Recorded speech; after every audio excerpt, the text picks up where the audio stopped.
Welcome back to Legends Live, as presented by the National Basketball Retired Players Association, the home of all our NBA and WNBA legends. I'd like to remind our viewers you can submit questions during the show that we will answer before we wrap up. Without any further ado, I'd like to welcome in today's guest. We have former Georgia Tech Yellow Jacket. He was a four-time NBA champion with the Detroit Pistons, the Chicago Bulls, and the Los Angeles Lakers. We've got John Spider Salley with us. Hey, what's up, T? Thank you. Oh, thank you for joining us, man. How are you? Definitely. Hey, every day is a blessing. I'm happy to be here. Well, we're happy to have you here. In your intro, I feel like I missed a few things. And looking you up, I was gonna say, what restaurateur, entrepreneur, philanthropist, cannabis activist. What am I missing here? What else you got going on? I'm a dad. I'm a husband. I'm a hell of a guy. I'm Okay. a brother. You know, Jesus was my older brother. Muhammad was my cousin. Okay. Moses was down the line. No, I just a guy who liked to live my life and still smiling about it. Definitely. Now, I mentioned the restaurant. Tell us about, you recently opened up a restaurant, yeah? Right. Yeah, I opened a restaurant in San Bernardino. Okay. It's the address is 420 Hospitality Lane. I had to rent the place, whether it was going to be food or whatever. Yeah, that's pretty. You can't pass on that. I can turn it into so many things. And my partner Terrence and Shiloh and I, they wanted to open up a cafe. We had the CBD store. I've been in CBD since 2011. Okay. I even, got in front of Adam Silver and said, we have to talk about this cannabis. It was 2018. We have to talk about the CBD. He goes, yeah, we'll talk about it. But I'm with a company now, Title Sport, and we wind up getting Conor McGregor as a partner and the face of it. And we'll be in CVS. Like, I literally pushed it because people needed to stop being afraid of this plant that has been demonized. And I just literally went to him and said, I got a product that can work, that literally is not going to get us caught in the rest of the things. I said, if you could have Budweiser on the backstop of a basketball court, you should have something that maybe people was good for them, not just, destroying the body. So, he nodded and said he would talk to me, gave me his card, and I think it was a card to a pizza parlor. It wasn't even Adam's card. No, it was a guy named Adam, but it wasn't Adam Silver. Yeah, Adam said, "Hey, give me a whole bunch of those cards." But we'll see. But we'll be in CVS starting in May. It's called Title Sport. It's a cryo freeze and it's a hemp oil. I don't say CBD. Hemp oil. And we are literally moving and pushing everything. We started in MMA. God willing, they can get into all the rest of the sports. But I got into veganism in 1991. I got serious in 2006, 2007. And since 2007, I've been 100% plant-based. Sometimes I guess some things that I didn't know had animal products in it may have slipped in, but on the major, I'm 100% plant-based.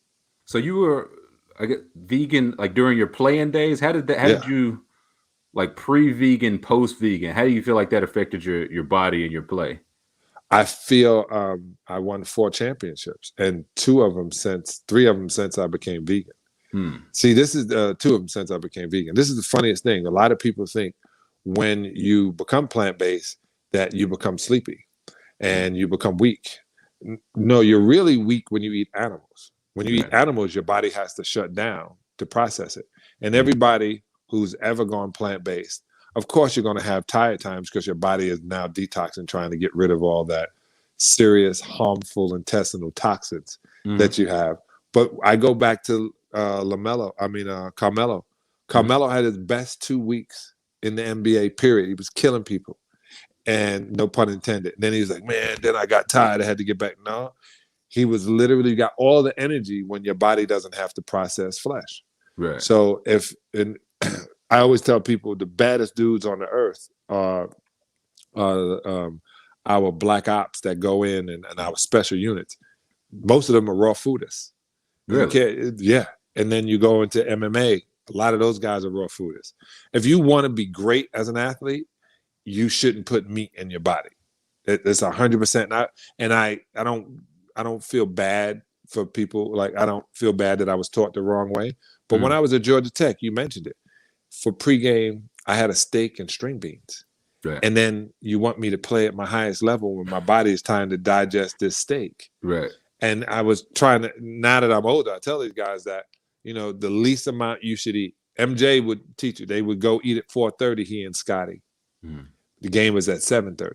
So they already had 3 hours of their body process. And Kobe would sit in the back and eat fruit because your body can use that energy because it's all your body really wants anyway. Pat Riley wouldn't let certain things happen. The guys would eat hot dogs on the tripping, eating a hot dog, and you got to play against LeBron. Right, you got to guard him for 40 minutes. Yeah. No, it's not going to do it. So you have to pay attention to, this is the only body you have, and when people are paying you to use that body, you should have it in tip-top shape. Now you said you got serious with it 06, 07. What was the change that made you, start to, I guess, get into it more seriously? I was losing my sexy. That's real. I was losing my sexy. And what I mean by that is I was wanting to cuddle and watch movies and go to sleep. And I cared about reality show. And I started realizing that I was spreading. And they go, when you get older, you gain weight. No, you're not supposed to. Right. So I got my 1964 Mustang Salley in mint condition. Okay. And I don't run. I may do some Pilates with my wife or some ab work. But I literally, abs start in the kitchen. So if whatever you're putting in your body in the kitchen is where it's going to go in your body. And then as it spreads out, you're going to open up to more, problems like diabetes and high blood pressure. So I was on the radio and these Black Israelites came and brought me vegan food. And then I did a PSA for PETA. Oh, and we left out PETA. So 2020, John Salley. John Salley. I got the humanitarian award from PETA for 2020 on my work. Congratulations. Thank you on making sure animals are not eaten. And we got a big April 22nd. We got a big Earth Day thing. My Earth. Don't worry. But busy man. I just decided at that time to not lie. So at 40, I decided what I was giving myself, because I don't know if you know we're close to 40, but when you get to 40, your life is going to change. So I knew that was happening. And what I wanted to be is not to be a liar. I didn't want to lie about anything. Right. I didn't want to lie to you or for you, and I don't want you to lie to me or for me. No more lies. So at 50, when I stopped lying, I mean, you gotta get it out of your system. Because you're only human. Yeah, you take it for granted. Yeah, yo, I'm in the car and you're in the refrigerator and you're barely getting out of the bed. Oh my God, I'll be there in 5 minutes. You 25 minutes. I'll be in the car in 5 minutes. Yeah, right. So I don't even do those lies. And if I'm going to text you something and I don't want to hurt your feelings, I think of the words that work. And so I can't say I'm a vegetarian if I was eating fish, cheese, butter, milk. Then I may be a vegetarian, but I'm aiding and I'm abetting the murder of 56 billion land animals a year. I don't need to do that. So I had to go straight. And when you go straight, like that show, Scared Straight, I had to literally be what I say. I have to talk and walk the walk. So if I'm a vegetarian, which we really are, without the added stuff, there's no animal products or anything from an animal. Now, was that something, like when you made that choice, was that something you mentioned, like your wife, you have children, was that something that they went along with, or were they already on it? Did they push? They were like, listen, you can eat whatever you want. I'm going to eat this steak. Or like, how did that go? Well, my wife was like, well, I still like birthday cakes. And I was like, well, how many birthday cakes are you going to have? And she was like, well, I want to, okay, well, that has milk and eggs in it. Okay, you can do whatever you want. If you're not vegan at those times, you don't have to be. But no one is bringing in any ribs to my house. No one's bringing in hot dogs. No one bringing in none of the things from an animal. They can't come into my house and my kitchen. I don't need to contaminate it. Besides that, you can eat whatever you want. My daughter's about to turn 18 a little while. And, I go back in the garbage can and sometimes see some Starbucks frappuccino. I see it and I go, hey, you're the one that's a model with a whole bunch of acne. If you want to have acne, eat milk, eat cheese, eat all the stuff that causes acne. Go right ahead. I said, but this is the only face you got and this is what they're paying you for. So I put it in that form. But my oldest daughter, Giovanna, is not a vegan. And she doesn't live here, but she comes to visit. But she eats all the vegan stuff we have here. And she goes, I wish I could cook like you. You can. You can, but it's easier. You could. Technically, you could. Yeah. Yeah, you could do anything you want. Like, you can't say you can't. So I changed too, though, T. Let me tell you, I was somebody told me I was the mean vegan. And I guess so. I guess, sometimes us vegans have a really snarky way of dealing with people. And the coolest thing I realized that when you wake people up, because if you're not eating this way, you're definitely not conscious. So those people who are saying they're woke and conscious, they're definitely not woke and conscious, because if anything else is suffering for you to have enjoyment, then you're not conscious. But I realized you can't wake people up abruptly. You gotta massage them and wake them up slowly. Right. And then when they go, oh yeah, okay, because if they jump, they're mad at you. So they're not ready to receive the message yet. Yeah. No. And then you can't talk to them when they sleep. So don't worry, you can't. You're talking to. That's why I open up the Cafe Organics is in San Bernardino, but we're right next to Loma Linda, and Loma Linda is a blue zone in America, one of the only ones in America, and it's because the most vegetarians are there. So we put a vegan restaurant there, right there, thinking that would help them if they don't feel like staying at home and cooking. So I'm working it out. Definitely. So what have been some of the challenges, like opening a restaurant, like during COVID, of course, navigating through all that?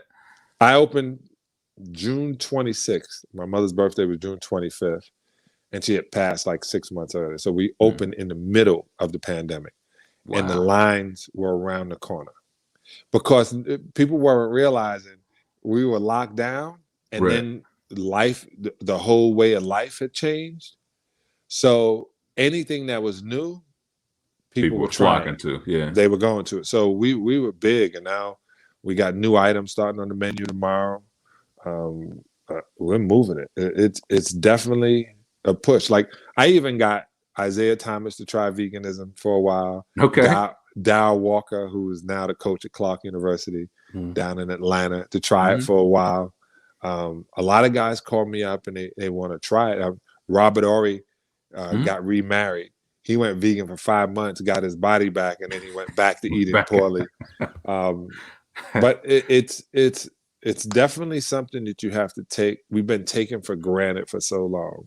We just take it for granted. We shove things in our bodies, and we believe the commercials, knowing that we've been lied to. Now, was like the business aspect, like restaurants or the hemp company, was that something like the business side, something you knew you wanted to get into? Oh, I've always been like, that was my teammates. My company is Sal Consultant, what I have with my daughter Tyler, and I've always been. They were always talking about how when you get Isaiah, they laugh. They go Sal, because I was always in the business. So in 1990, my 4th year in the lead, I had my own sneaker. I had my sneaker. They were called Osagas. They were spiders. They were sold through Kenny shoe stores. I've always was thinking of ownership. And now I have ownership in a platform called Wave, WEIV. It's View spelled backwards. Gotcha. But it's like OnlyFans, but for celebrities. Okay. And the reason I did that is because I was about to get an OnlyFans and do a health show. Okay. I was gonna say, I didn't know what you was gonna do. A lot goes on OnlyFans. So I've heard. That's the problem. So that's why we started. Not since you saw it last Thursday. Yeah. Since that's what I heard. But that's why I started a whole new platform or got involved. Chauncey Billups and I, along with our guy DK, he brought me in as an advisor, then as a shareholder, and now I'm helping to raise money. It's because I realized I'd rather have a subscriber like they do on OnlyFans. And it's like a lot of people on there are showing body parts that were made in Miami. So I was like, I'm not taking my shirt off. Allegedly. I'm not doing it. Most is Venezuela and Colombia, but Dominican Republic. But I literally wasn't taking my shirt off and doing it. But I realized I can develop a channel with everything I like on it, including podcasts. And I could, show what I'm doing. And the people who are interested will give me $3.99 a month, $3.99. So I literally do OnlyFans, but a little bit different. And then I got into business with Isaiah Thomas. We became the largest hemp and cannabis growers in the world. He brought me in an advisory position because I know so much about CBD. 1.9 million acres are being grown in Colombia. So, and I think we're the only two athletes that play together that literally work together, which is an amazing thing. It is. Yeah, I used to wonder why Magic had nobody working with him. Right. And then I realized a lot of it deals with desire too.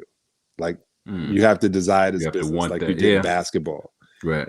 And when you're like that, you usually have to be a solo artist. But Isaiah was, humble enough, and I called him and he was like, I'm gonna put you in. And he's never put me in anything else. So I'm so grateful for that.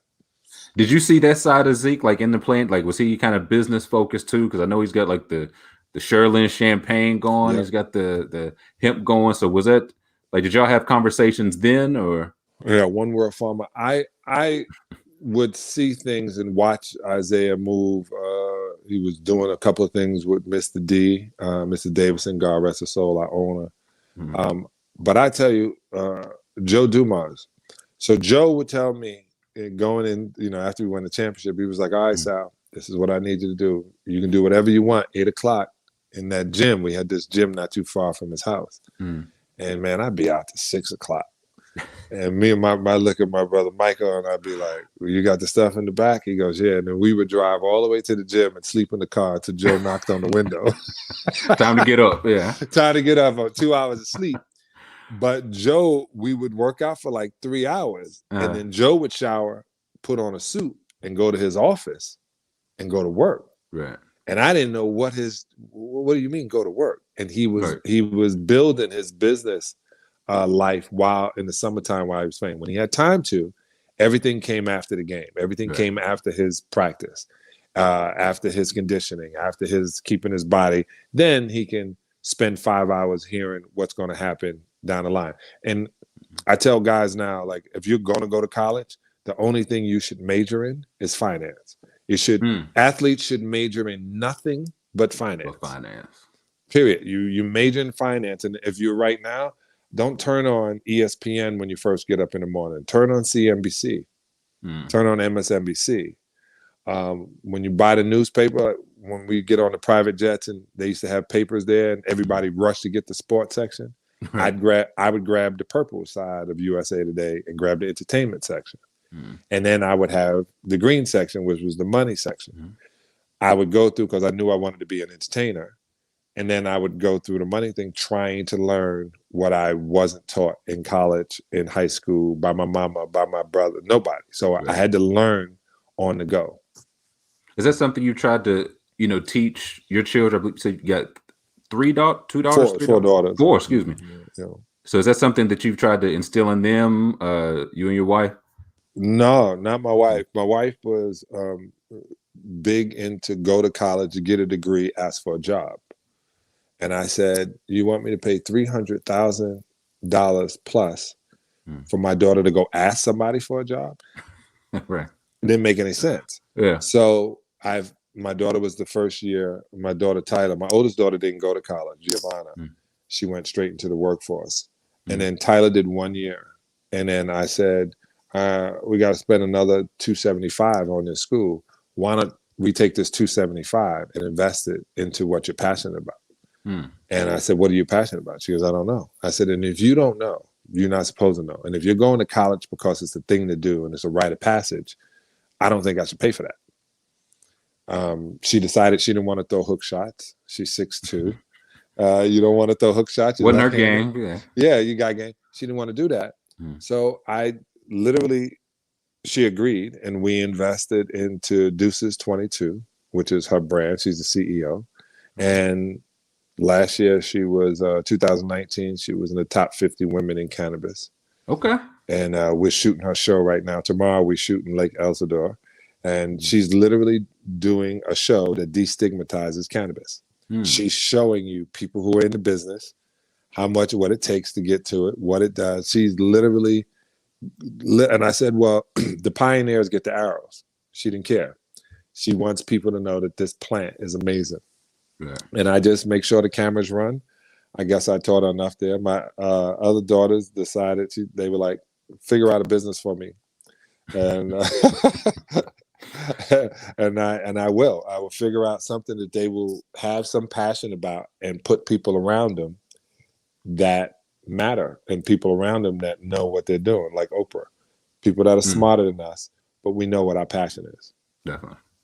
Now, I'd like to, we'll talk a little entertainment, but I do like to go back with our legends a little bit. You mentioned you went to Georgia Tech. How did you end up from Brooklyn down to Georgia Tech? I graduated what got from you Georgia go? Tech. That's but what got you out of all the schools? How'd you go from Brooklyn down to Atlanta? Well, the reason I said I graduated from Georgia Tech because most athletes don't. This is true. and I had to just dig that in. All the other guys that went that didn't graduate. I graduated. Yeah. No, we had a great graduating rate at Georgia Tech, and they won the ACC championship. So anybody that got kids that want them to go to a good school, Georgia Tech is the right place. I did it. I didn't do anything illegal. The reason I did that is Bobby Crimmins is from the Bronx, and Coach Felton, I think, is from Queens. And as everybody was coming to see me, Bobby Crimmins.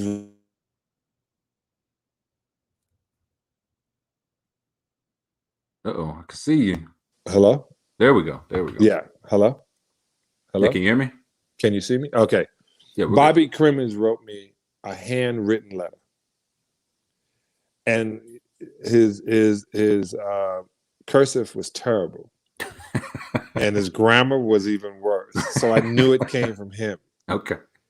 No phonies, yeah. No. And then he was like, if you come down, everybody else, he said, we're going to have like the A train from all the way from New York all the way to Atlanta. We're going to take this over. The A train to the A. And I remember when I went down to visit, and people have to understand, I'm born in the 60s, 1964. So in 1985, I go down to watch the game against North Carolina, right? And Michael is now a champion. I think it was 84. Yeah, they won the championship in 84. 83 or 84, one of those, yeah. Yeah, 84. So the next year, I'm watching MJ. No, I'm sorry. 1982, they won the championship. Am I right? I think because he was in the 83 draft, which was the next. Yeah, so I think you're right. 82 championship. He was in 83. He was in 84. Yeah, there you go. So I go down to watch that game, I go down and watch the game, and I get on the plane, and people have to understand my mentality. There's a black flight attendant. When I get off, there's a black guy in a red jacket. When I get down, the guy to grab my bag was a black guy. When we're in the car going to the hotel, I said to Coach Felton, do any white people live in this town? Because I had just come from a place. And he goes, this is like 85% black, and it's upwardly moving. He's giving me the whole breakdown. And the mayor was black, named Andrew Young. When I got to the hotel, Peachtree Plaza, the girl behind the desk was black. The bellman was black. So I go up and I call my mother, and I said, I made it. I'm in the room. She goes, how you like it? I said, I'm going to go to Georgia Tech. She goes, what's the school look like? I said, I don't know, Mom. I'll let you know when I get there. But black people got jobs. I said, it's different from where we're from.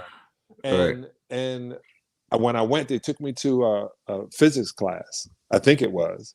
I do not know what they were saying to this day. And they were speaking in English. And the fact that I love to learn meant another school, I'm not going to say the school, Virginia, took me to a class that had remedial math and English and had all the athletes in there. Yeah. And I was like, I'm not going to be a dumb athlete. It's just not going to happen. I'm not, one, I don't like the idea. And two, I can't perpetuate that by being a dummy. And so I just realized that I was in a city where I knew no one, a beautiful city, up and growing, and the school is in the city. And I wanted to be a part of something that was growing, that was brand new. So I was the first to commit. Then Mark Price came because he said he was going to come with a big man. and we put the squad together. By my junior year, we were the number 1 team in the country. It's not just for me. It was just that all the different pieces of people wanting to fill it in. I think going to Georgia Tech gave me, one, the ability to get out of New York and see a different part of life. My mother couldn't understand I was going to the South. She was born in the South and never wanted me to go back. But I'm not a fan of snow. And same. Yeah, Syracuse would have been the only place, but then I wouldn't have flourished. I would have been in the same mix. It wouldn't have to force me to get that much better. Right. So I think that's why I picked Georgia Tech. The greatest choice I made, next to my wife. There you go. Yeah. Good save. Good save. Good save. Now, after you graduated, drafted into the Pistons, were they the bad boys yet? Were they quite the bad boys when you got there? Yeah, Rick Mahorn and Bill Lambert are 2 bad mothers. The baddest boys. So. Shut your mouth. But Isaiah, everybody asks me, I play with MJ, and I talk about Scotty being the most skilled player I played with, and people not understanding what I mean. But Isaiah being 6'1" and doing what he was doing, I think he was the best player I ever played with. I think Michael Jordan's the greatest. I really do. I think Michael Jordan is an unbelievable player, but man, Isaiah it is amazing. He's like Tiny Archibald, and I know I'm saying this and no one knows what I'm saying, but all the older dudes know, man, there's certain guys that just are just something. And Isaiah was doing what all of them were doing, but at 6'1". So his mentality and Bill's mentality, and these guys had Sid Green on the team. Adrian Dantley was such the professionals. I'm a blessing to have AD, because any professionalism that I didn't get from my parents, I got from AD, Adrian Dantley, and Joe Dumars. So they didn't take any lip, and we really wasn't that bad. We played like everybody else. Right. It's just that when MJ came into the league, when he would take off, people would move out of the way, and so he can finish his spectacular move and dunk. When he went to take off, we took off. Right. 3 of us, and trying to block his shot. Yeah, wink. Yeah, I got you. Yeah, right. But we did. I tried to block him. Dennis, we tried to block his shot, but we're gonna have to body up like it's hockey. We're gonna have to body up like I'm a great defensive back. I'm gonna have to give you some forearm, and just the lead changed because of that. The lead changed from hand checking, from what a foul is, what an intentional foul is, what a foul is too hard. It's craziness. I understand it because you got Fortune 500 companies running up and down the court now. But back then it was just, you just played. It was a man's game. And that's the way men played. Now, again, you mentioned the Bulls as part of, I feel like the big bad boys in the Bulls story was when they finally beat y'all and everybody walked out, but you didn't walk out. Right. Why? Reputation is what you fought for. Character is what you stand for. Okay, so our reputation is one thing, but when it comes down to it, MJ is my fraternity brother, Omega Psi Phi, to the day I die.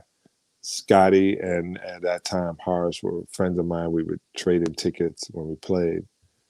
But the fact you're going to be a gentleman all the time, you should be. You know what I'm saying? You can play hard, you say whatever. I don't understand that whole lineup at the end of the game and slapping the guy's hands as you going by. I don't really like that, believe it or not. When they say, hey, line the kids up, I don't like that. I don't mind you being sulky and being upset and don't want to talk to anybody. But at that situation, when I heard it going on, I knew I didn't want to be a part of it, because I knew how important MJ was to me as a friend, as a frat brother, as a black man. And when they said, well, that's how the Celtics handed it to us, and that's the truth. Larry Bird, Danny Ainge, Robert Parrish, they all walked off in between Adrian Dantley taking a foul shot. No one said a word. Not one word, because it was the great Celtics. Right. And Kevin McHale, Isaiah gave him a pound, but he didn't want to even do that. They walked off in between, and no one said anything because they wasn't handing it over to the new Messiah. We just beat them. They were done, and they were gone. And then I thought about it. Well, that's the way the Celtics handed it to us. That doesn't mean that we need to be like the Celtics. Right. Let the Celtics be classless at that time. We didn't need to be that. And I didn't want to be a part of that. I told Chuck Daly, I said, put me back in the game. He goes, no, you can't get any more points. I said, no, there's something about to go on. I don't want to be involved. And some of my teammates right now may think that it was wrong. But I think in the lasting of me as a human, I know I'm part of the group, but as a human and as a compassionate human, I think I did it right. And I think only thing everybody's upset with, Bill Lambert could have walked off. No one wanted to shake his hand anyway. And still don't. But they wanted Isaiah to stop and have a conversation with Michael. Right. That's what people wanted. And then that's what the media jumped on. And then Michael said, they're just classless. He had to say what he wanted to say because he was upset too that he finally got through and we act like it was no big thing, just like Larry Bird did to us. But that was my only thing. I didn't want to act like the Celtics. I always wanted to be a Celtic, but at that time I was a Piston. And I thought it was better for us as a unit in brotherhood to, I'm wearing Kufis and Malcolm X things and I'm hanging out with Spike Lee. I'm not dissing MJ. That's just not going to happen. Right. And, they deserved it. They took a butt kicking for 2 years straight and they finally got it to where it worked for them. Now, something you mentioned about Scotty, you said he was the most skilled player. Yeah, like you ever play with. Why is that? Or I guess what did you mean by see? that? Yeah. Well, it's really I played with a couple of aliens. Dennis Rodman being from the planet I don't know what the hell. I was gonna say I don't know what planet Dennis Rodman is from. Right, it's from a planet. And then I played with Dow Dawkins for a little while, and he was from. He said Chocolate Thunder was from one of his crazy. Was it Levitron or Funktron? Levitron. Yeah, Funktron or something like that. But Scottie Pippen, and it was so funny because Phil Jackson would say the same. He's going to say MJ, but Scottie played every position: center, forward, small forward. I mean, I'm serious. He knew the triangle offense inside and out, and I just thought, being able to go left, to drive left, pass left, run the show as a point guard at 6'8", 6'9", 6'7", whatever you may be, shoot the long ball, jump fast. He's just very skilled in all of his movements. Now you play with Shaq with the Lakers, play with MJ, 96 Bulls. Of those two, who's the most unguardable player? Or Shaquille. Okay, easily. Well, Shaquille is when Shaquille realized how strong he was, everybody got the business. Right. But you remember, he was about 5'6" in a 7'1" body, breakdancing. I just saw him the other day with size 21 skates on in a skating rink. Do you know how hard that is for one to be 7 foot with equilibrium that changes? But two, to get some skates made. I was gonna say I don't even know. I know those had to be custom. Yeah, everything custom fit. Custom. Yeah, but Shaq refuses to let his height and weight and massiveness be a handicap. He's a superhero. He's a superhero, and when he's in shape, I don't know who is stopping him. When he doesn't want to duck, he just wants to go through everything. You're getting dunked on like Amari Stoudemire is coming in. MJ, I'm not going to say is not hard to guard, but we figured out what to do with him with two people. Right. You put two people on Shaq, somebody's going to have a broken tooth. Yeah, one of them is getting dunked through the rim. Yeah, somebody's going to lose some facial something. Yeah. If not multiple. Yeah, and when he gets upset, when he gets mad, it's over. I'm telling you. So as a big man, he's so big and he's so agile that he was hard to guard, almost like Akeem. But MJ makes you think about him a week before you're going to play the game. Right. That's the power of MJ. Shaq, you're feeling the effects of guarding him a week after the game. Yeah, I tried to kick him in his leg a couple of times. He'll tell you that, like, I tried to kick him in his ankle to see what he was going to do, and it was like seriously kicking a tire of a truck. My leg bounced back. Yeah, I was gonna say he probably didn't even feel it. Yeah, like I couldn't believe how big Yao Ming was. Yeah, like I kept saying, how would I play him? And then I saw Shaq, and then when Shaq realized, oh, I'm just going to destroy, couldn't believe it. It was that was Trill. that. Yeah. Now, I do want to talk a little entertainment before we give our viewers a chance to ask some questions. How did you even get into you've been in like Bad Boys, you've been on TV, you've hosted like reunion shows, basketball wise, like had a hand in a bit of everything. How did that start out for you? It started out in Brooklyn. Okay. I literally told my mother, she used to tell me to stop gazing in the devil's eyeball. That's what she called television. And I was like, I'm going to be in I guess I'm the devil because I'm going to be in that. I'm going to be on there one day. Yeah. Yeah. And I always wanted to act. So I would, and I wanted to do stand-up comedy, which I did. And I do it all. But I didn't want, like I said, to be restrained to only doing one thing. I don't want you to say I'm a ball player. I play basketball, and I got paid for it. But I'm not one thing. You can't put me in an obituary box yet. So I came out. How I got the movie is they were shooting Bad Boys in Miami, and Martin and Will are friends of mine, and I used to hang with Martin. I mean, I was with Martin at the 1991 NBA Finals. I was working with inside stuff, and he was wearing all his Bull stuff inside the Laker, inside the forum, trying to let everybody know I'm with them, and which is dangerous for your life. Very entertainment. Yeah, entertainment. You want to be a Laker fan. So I went down. Michael Bay, the director of Bad Boys 1 and 2, along with everything else great, directed my Nike commercial for Foot Locker, and I hear this guy yelling when I'm with Martin and going to set. I go, "Who's that?" He goes, "Young director, man. It's what they do." And I said, "Hey, man, cut out all that yelling." He was like, "Who is that?" He was like, "Hey, Salley." I know you. Like, hey, Yeah. Hey, he was like, I said, "You're the director?" He goes, "Yeah." And he goes, "He's funny. We got to put him in the movie." And Martin said, "You're the director." And he said, "Are you SAG?" I said, "Yeah, I'm SAG." I didn't know what SAG was. Yeah. I was SAG though, because I did a commercial, and I was doing commercials while I was in Detroit. So I've always wanted to be in front of the camera doing these things. And so I got Bad Boys. And then from Bad Boys, after Bad Boys, I got Eddie with Whoopi Goldberg. And then that summer of getting Eddie, I got traded in the expansion draft to Toronto. And it just didn't work out. It was cold. And it was a new team.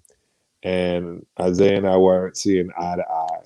So I got out, and I got a late night talk show, it was my ultimate goal, is to do what Johnny Carson was doing.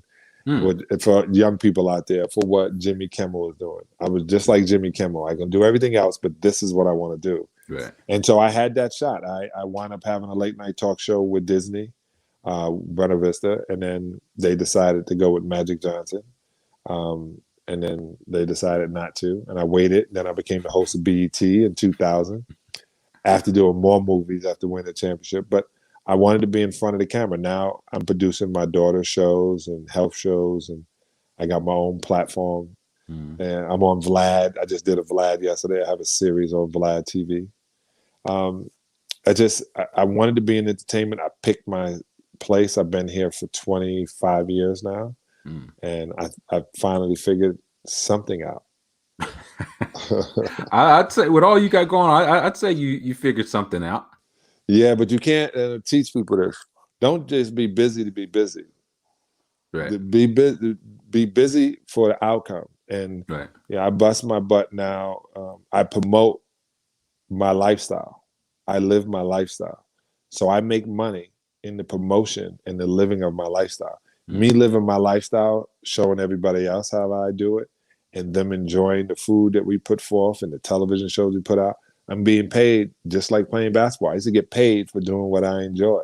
And that's the only thing I do now. So on the TV side, do you prefer, like, do you like the host side of it, or do I you love prefer it. to be? You love the host side? Yeah, I love asking questions. I like being shocked. I like being ignorant in some things and well versed in others. I love learning. Learning is is is a big thing for me. I went to Egypt. I want to go around the rest of the part of the world. I want to do a whole show. I was going to do a show called African American question mark. Okay. Okay. I see. Because I I was see the going to be vision. right. I want to go, but I'm an American, so that means I'm ignorant to Africanism, Right. and I want to go. And while I'm learning what I wasn't taught and what I'm learning that I should be proud of, is not the things I've already seen. Right. I've already seen the native dances. I've already seen the customs. I've been seeing them since the beginning of the time. They go all the way back. I don't want to see that. I want to see Africa now, as an American now, and how they intertwine. So I'm putting that together. Where I went to the NBA, but they were like, "Hey, go to Johannesburg and do a clinic," and I was like, "All right, 50,000." And they're like, "We got 10,000." I was like, "Nice to meet you." Yeah, Now, we'll talk later. Yeah. so Right. for everybody out there that's thinking, you turned down 10,000? No, I knew it was worth 50. True. That's being a businessman. You True. have to know your worth. Not that I was worth 50. I knew that trip was worth 50,000. Right. And we both could have lived well. So I haven't gone on anything with the NBA yet at all, because I know my worth. That's a good way to put it. Yeah. We'll, Yeah. let's jump into a couple of viewer questions. We won't keep you too much longer. I got nothing to do. I'm retired. Yeah. Let's see. First, I want from Westport Road. Says, AI, though, does he transcend or bridge the generations? Isaiah Thomas, the one you played with, to like the Chris Paul, Kyrie, in terms of like the small player thing. Okay, so it's funny they asked that question, because Kyrie Irving, Isaiah says, is the best ball handler he's ever seen. And I've seen Kyrie do some amazing things. And Kyrie has become vegan, so he's obviously Kevin Durant's always been my favorite player.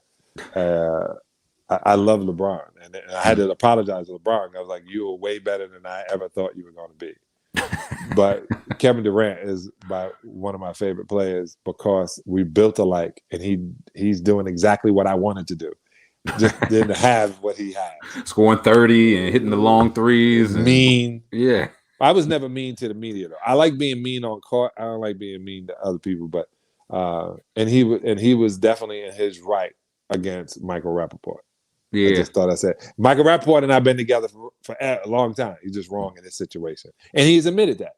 Yeah. Okay, we got it out of a little thing.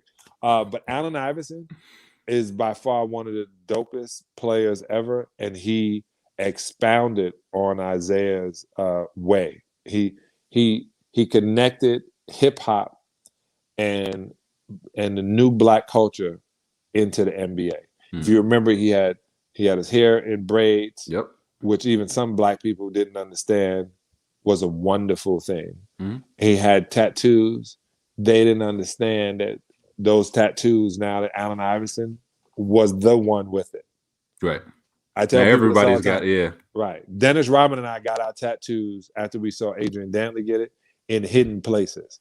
Like, I got it on my hip, because you don't, and then when I got it outside my jersey, I got fined by the NBA because it was not part of the uniform. I was like, I won that because I was player rep. I go, it's my skin. Yeah, what the? Believe it or not, they're right. But as long as I don't touch the uniform and it's my skin, because I said, what if it was a skin? What if it was a rash? Would you find me for birthmark or yeah? Right. And he goes, well, you put that on. I said, well, what if I had a rash? I didn't put that on. Right. Would you find me for it? I won because it's my skin. But to see Allen, how he has literally changed and moved that, I wish he would have been more protected. I wish they would have protected Allen like they did Michael Jordan. In what way? Michael Jordan had different people around him. Michael Jordan walked with 3 security guards that were cops. Right. There was no getting in trouble. Right. Because he wasn't driving. There was no getting in trouble because they wouldn't put Michael in positions that he shouldn't be in.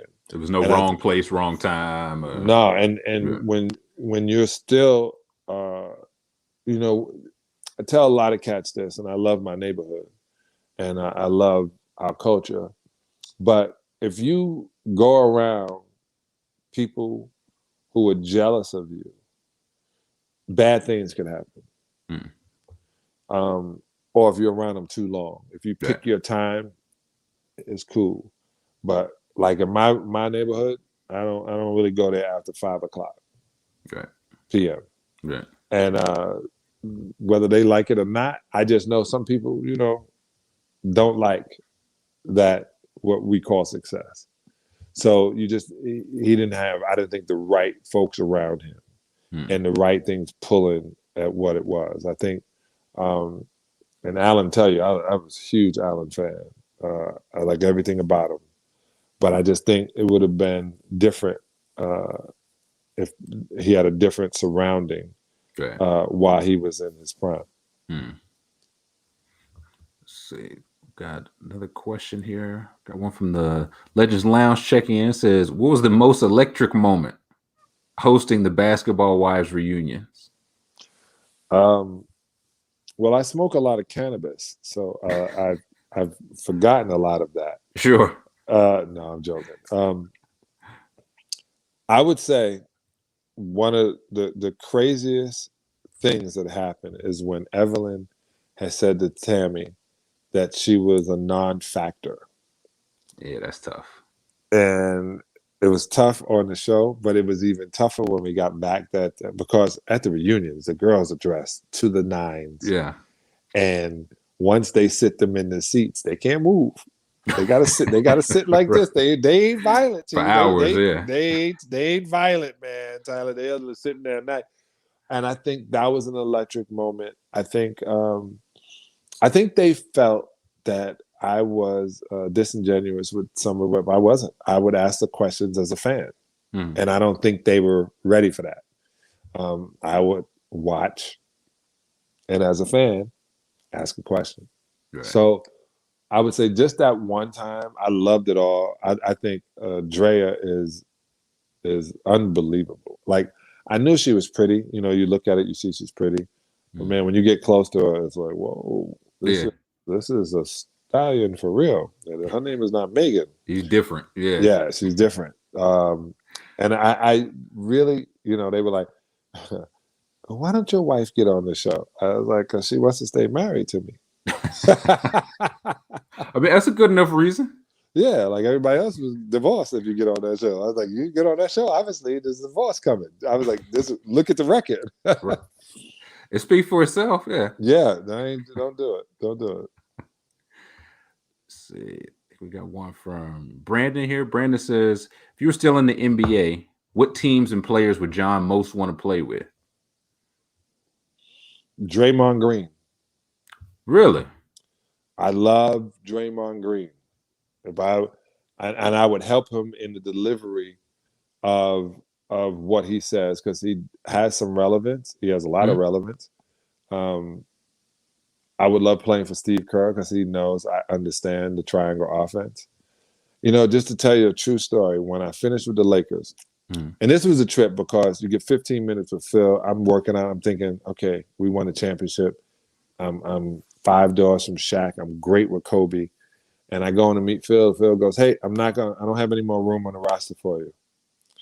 So what are you going to do this summer? I said, I guess smoke weed. And I literally did. And but I couldn't believe that was happening. Yeah. The craziest thing is, a week after that, I got a movie in Vancouver. And then in September, I started on BET and I did 65 shows as a late night talk show host. It was like, how the universe works is when one door closes, a window opens. That's probably why the door closed, because the window opened and the wind blew the door closed. So now the only way out is that window. But something's open. There's an opening. Yeah. Yeah. And I'm glad that it pushed me into that position. But before I was going to go and didn't know that all this was going to happen 3 months down the line, I was talking to St. John, who was the general manager, I think, of Seattle. No, of Golden State. And I really, really wanted. I love San Francisco. I love Northern California. I wanted to play for the Golden State Warriors because I wanted to live in San Francisco and that lifestyle. It was like, to me, it's like New York City on the West Coast because it is cold in San Francisco, and the Chinese food is good, and there's water, and there's tall buildings, and the highest place to live in all of California is in San Francisco. I just wanted to be there. I wanted to be in San Francisco, and they didn't pull the trigger. They literally were talking to Patrick and I about playing. Patrick Ewing and I on Seattle. He was like, "Come on, Sal, you play one night, I play the next night." I said, I want to check for not playing. Like, right, yeah. You play one night and then you play the next night. Yeah. I remember Shaq was like, "Oh man, I got to pull groin." I said, "Hold on, I got doctors for that. Like, you ain't taking nights off." Right. We got Tylenol. We got we got all kind of things. We got. Let me go back to the '70s and get those needles. I'm just joking, fellas. We got one last question. So, who was your favorite talk show guest that you interviewed? Or who was your favorite, I should say.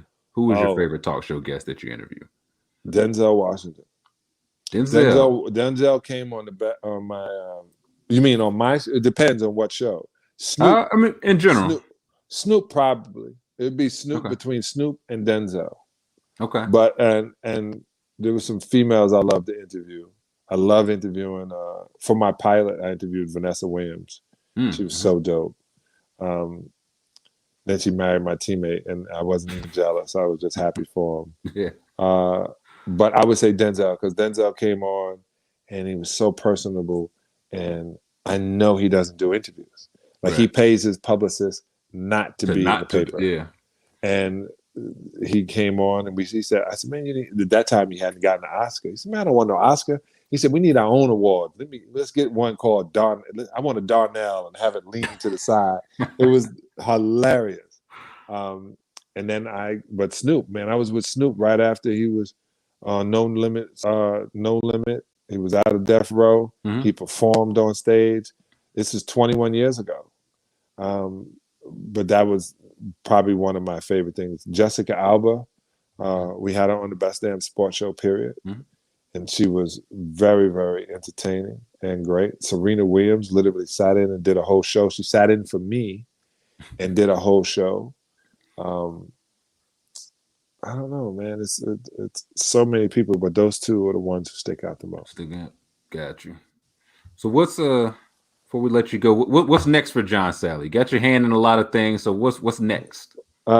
All I want to do is stay alive. But the most important thing is you guys can go to Ride the Wave, WEIV.com. It's view spelled backwards. And Title Sport right here. And it's always Deuces 22. But Title Sport will be in CVS. If it's not in your CVS, you should call. It's Title without the it's, if you can see it, it's TIDL. Because kids be leaving out vowels now, so we just joined the group. There you go. No, it's always better. Got to change with the times. I know. It's always better to have a product with 4 letters. This teach a little bit about marketing. It's always better to have a title with 4 letters. Yeah, and it's a good thing to realize, or one symbol that they realize. But this Title Sport really works, and it's funny. My friend is getting an operation on her neck from these crushed discs, and she's tried everything, and they try to give her drugs. I said, don't take it. It's going to destroy your liver and your kidneys. Like, we have fingered natural ways of dealing with it. And I sprayed this on her, and she was like, I need a box. ASAP. I need a box. And everybody that uses it, and I'm not just selling my product. I am selling my product. But the only reason I'm involved is because it works. Right. And like I said, I decided at 40 not to lie, so I won't live a lie either. This Title Sport, I'm telling you, if you got a pain, because this is the deal. They're saying, well, I had to take the pills. I got addicted to opioids because I had so much pain. Right. Well, where's the pain? Is the pain you feel you can touch it? Right. Then we should spray it and stop the pain from where its centers are, because there's Right. really no pain in there. And so when I did that and I'm helping people, they're realizing this is the way to get off of opioids. It's a huge problem. You should not ingest opioids. You should, if you want something that your body is hurting, use this this spray. It's a cryo. It literally freezes it, and then while it's freezing it, we're able to get in, penetrate the derma with the hemp, which we know the cannabinoids are very important for your body. Definitely. So Ride the Wave, Title Sport. What's the name of the restaurant? Plant Organics. Plant with an Organics X in San Bernardino, 420 Hospitality Lane. 420 Hospitality Lane. Let's see. Keith Kloss checking in said, my wife and I ate there. Said those burgers were big fire. Yeah, man. I love Keith Kloss, man. I've been Keith a long time. I always told him I wish he had that hook shot like Kareem, since he looked like him. Yeah, I had Byron Russell in there, man, and he's big. And I didn't. But first, I looked at him and realized it. Michael couldn't push him off now. Shoot. But he had so much going on, and his father was sick, and he, so much. And I said, you got to get you healthy. He said, I'm on it, Sal. So the deal is, I always tell these athletes, man, I went to the NBA 2012, and I found out that most guys die from heart attack that played in the league. In 2012, 11 of us died from congestive heart failure. You're not born with congestive heart failure. You have to add to it. So go vegan. Go plant-based. Go to johnsalley.com. There we go. Let's get it. One last question we ask all our legends before we let you out of here. Getting our playlist together. Season 2 of our playlist. So what are you listening to, either around the house or on the way to the restaurant, on the way to your mini ventures? What are you listening to? Could be old or new. First things first. I listen to Frank Ocean. Okay. I listen to Biggie Smalls. I listen to Frankie Beverly and Mays. I'm still back in the music business. I got a recording artist named Veda Valley. Y'all should check her out on Instagram. Okay. My boy Devin Culture. I like this new artist named Q that my boy Ninth Wonder is producing. Who else? Oh my God, I love everything Afrobeats. So usually now, if there's some Afro beats going on in the car, and I know people are like, what are you talking about? Trust me, y'all, if y'all ain't on Afro beats, just go to a platform and put in Afro beats, and you're going to thank me. You're going to thank me. Trust me. We'll throw little Frank Ocean, little Afro beats. Some Stormzy if you want some Trill music. Okay. Some drip music out of London. This is all I did. Like, my artists, just to let you know, I'm not bragging. Sure. But my first group I signed was Slum Village, and it was because of Jay Dilla. Really? And I begged people to sign this kid. Begged Diddy to sign Slum Village. Because now any and everything and every producer takes something from Dilla. It was like, I don't know why people just didn't go back to Detroit and grab the residue of Motown. That's what I call it. I had the residue. And he was unbelievable. So that's it. And I love everything Kanye West and everything Jay-Z, but Kanye West. Okay. We'll get a nice mix in the playlist for you. Yeah. John Salley, thank you so much for your time, man. Tyler, man, I appreciate you, man. Thanks for putting up with me. Not a problem. We'll talk to you soon, man. All right. Stay alive. Yes, sir. That'll do it for this week's Legends Live. As you know, we got new episodes live every Thursday, 5 p.m. Eastern, 4 p.m. Central, on the NBA Alumni's Twitter, Facebook, YouTube, and Twitch pages. I'd like to remind viewers you can watch replays of any episode at legendsofbasketball.com/legendslive. You can catch the audio replay to our conversations by searching for Legends Live wherever you get your podcast. I'd like to give a big thank you to John Salley for joining us. Thank you to Bridget and Julio behind the scenes. And of course, thank you, the viewer, for watching. And we'll see you next Thursday.